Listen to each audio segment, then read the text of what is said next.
반갑습니다. 선희쌤의 마음동행 심리상담가인 이선희입니다. 사랑을 하면 행복해야 하는데 왜 나는 더 불안해질까요?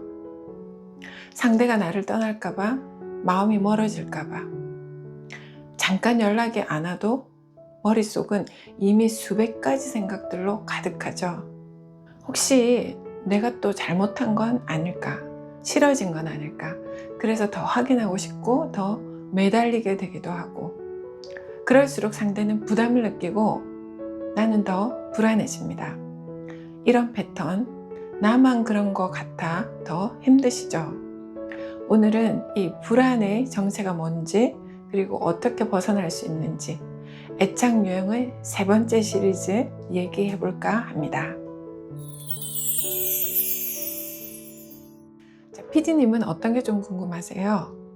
불안애착은 왜 이렇게 사랑 안에서 불안해질까요? 말하자면 불안 애착의 핵심은 버려질까봐 두렵다라는 그런 버려지는 것에 대한 두려움입니다. 이런 불안을 과거에 안전하게 이렇게 연결된 경험이 부족했기 때문이라고 말하는데요.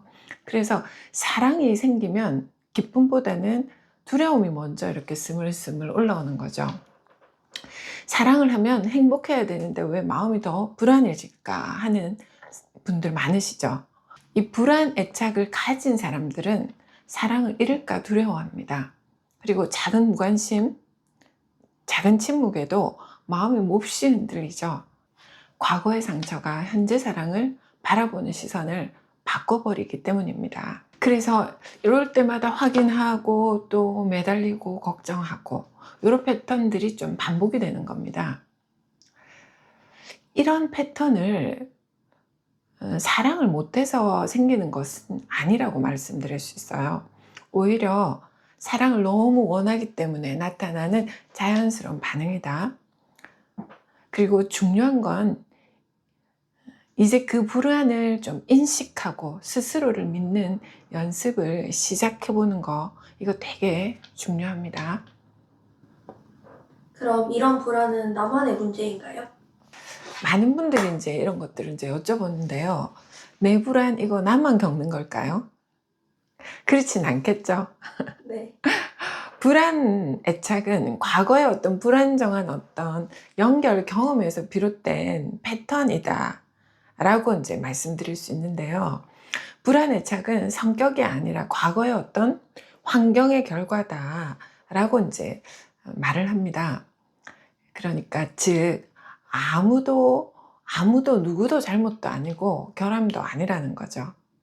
이것을 사랑을 배우는 과정에서 생기는 어떤 자연스러운 반응이라고 설명을 합니다. 그래서 나만 이상한 게 아니다. 충분히 이해되고 또 회복될 수 있다. 이런 현상입니다. 그렇다면 불안애착을 가진 사람의 공통 행동 패턴이 있을까요? 불안 애착을 가진 사람들은요, 몇 가지 공통적인 어떤 행동 패턴이 있습니다. 대표적으로 감정 변화에 좀 많이 민감하신 분들, 그리고 상대의 작은 반응에도 과하게 해석하죠. 이제 이게 나이하고 상관이 없어요. 어떤 50대 어떤 남성분은 부인이 눈이 이렇게 살짝 돌아가는 미묘한 표정, 여기에 굉장히 민감하시더라고요. 근데 우리는 그렇게까지는 보통 생각은 안 하잖아요. 그죠? 근데 그분은 그렇게까지 민감했던 과거의 경험들이 별로 좋지 않았던 거죠. 음. 이렇게 과하게 이런 작은 반응들도 해석을 하고 메시지를 계속 이제 뭐 확인해 보고 읽었는지 안 읽었는지, 언제 읽었는지, 바로 반응을 안 했는지 이런 것들도 많이 챙기시더라고요. 이렇게 상대가 조금이라도 멀어진 것 같으면 불안해하는 행동들이 나타납니다. 이제 이런 것들을 신호를 과대 탐지하는 경향이라고 이제 부르는데요. 끊임없이 확인하고 요구도 하고 여기서 이제 이런 것들이 나옵니다. 결국 사랑을 너무 원하기 때문에 나타나는 자연스러운 반응이라고 볼 수 있습니다. 사랑을 하면 더 불안해지는 건 왜 그런 걸까요? 이렇게 불안 애착을 가진 사람은 친밀함과 동시에 누군가가 가까워지면 이룰 수 있다라는 이제 생각이 좀 있어요. 그러니까 연애를 하면 그런 분을 봤거든요. 연애를 하는데 벌써 헤어질 걱정을 하시는 분들 있으시죠? 이런 게 두려움과 함께 이제 생기기 때문에 그런데요. 상대가 이렇게 가까워지면 가까울수록 마음이 너무 이제 긴장되기도 하고 작은 무관심에도 이렇게 심장이 두근두근 거리는 그런 경험들. 이런 것을 친밀함과 두려움이 동시에 활성화되는 상태라고 설명드릴 수 있어요. 사랑 자체가 불안을 촉발하는 자연스러운 반응인 거죠. 이런 불안은 상대방이 이해해줘야 하나요? 이런 게 좀 고민이실 텐데요. 많은 분들이 이렇게 묻습니다, 사실은. 이런 나의 불안, 상대가 좀 이해해 줘야 할까요? 라는 질문에 물론 이해해 주면 너무 좋죠. 하지만 이런 의존만으로는 사실은 해결이 되지 않습니다. 관계가 치유의 공간이 될 수도 있지만 자기 조절이 반드시 필요하다고 생각을 합니다. 즉, 불안을 다루는 핵심은 내 안에서 스스로 안정감을 만들어가는 겁니다. 관계는 도움을 줄 수 있는 이런 도구일 뿐입니다. 해결책 자체는 아니라는 점 꼭 기억하셔야 됩니다. 불안애착은 정말 안정애착으로 바뀔 수 있을까요? 그럼요. 이거 제일 많은 분들이 여쭤보는 겁니다. 상담 현장에서도 제가 좀 좋아질 수 있을까요? 라는 질문은 거의 99% 하시거든요. 이런 질문 똑같이 받아요. 그래서 불안애착, 정말 안정애착으로 바뀔 수 있을까요? 네, 충분히 가능합니다. 이런 것들을 우리가 수정적 경험이라고 부르는데요. 이게 안전한 관계 경험이 이렇게 계속해서 반복이 되면 뇌가 실제로 더 안정적으로 반응을 합니다.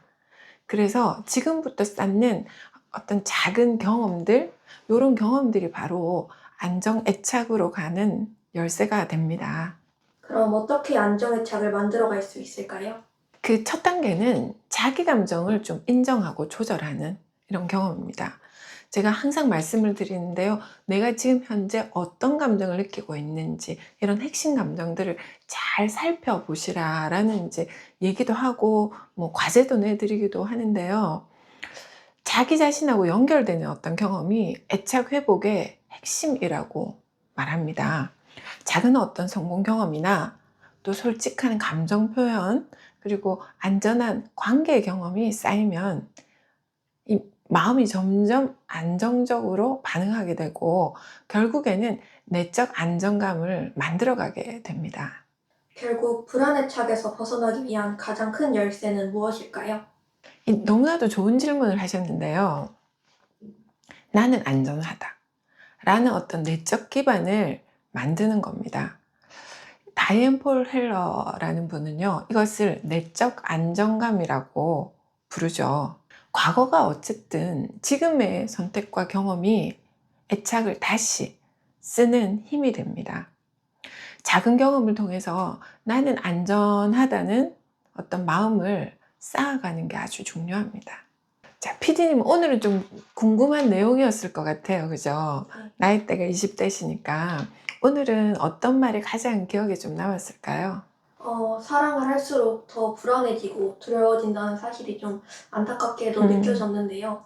그럴 때일수록 좀 마음을 편안하게 가지고 자기를 좀 단단하게 쌓는 과정이 중요하다고 느꼈습니다. 그쵸. 내적 안정감. 오늘 얘기의 핵심은 단 하나입니다.